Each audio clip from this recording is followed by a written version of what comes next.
Já, ég held hún sé alveg ágætlega spennandi, þá fléttast líka inn í hana, það ég ætti kannski ekki að segja, ég held hún sé ágætlega spennandi. Ég held hún sé rosalega spennandi.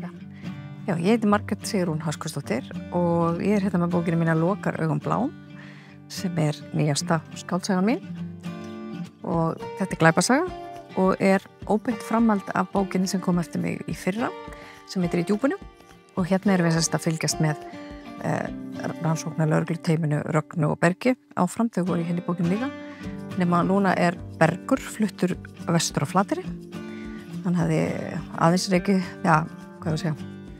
beðið skipbrots í einkalífi og starfi og flúði vestur á land vestur á Firði, þar sem að pappan spýr og er að vinna fyrir lögregluna á Ísafirði og bókin fjallar í raun og veru að hverfa 2 kajakræðarar sem að komu vestur í Dýrafjörð þetta eru umhverfisinnar með einhvern ákveðin tilgang og þeir hverfa og á sama tíma er ungt par að gera upp hús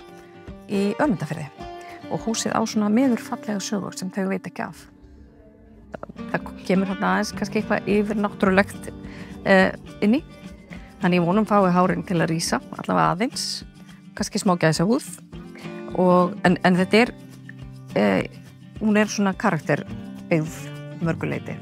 þannig að maður kynnist svolítið vel karakterunum líka, bæði þeim sem að lenda í einhverju og náttúrulega lögreglu eða rannsóknar lögreglufólkinu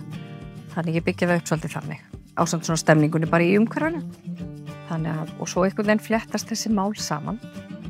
á þess að uppljóstra of miklu þá fléttast þessi 2 sögursvið saman og leiðir okkur að ákveðinni lausn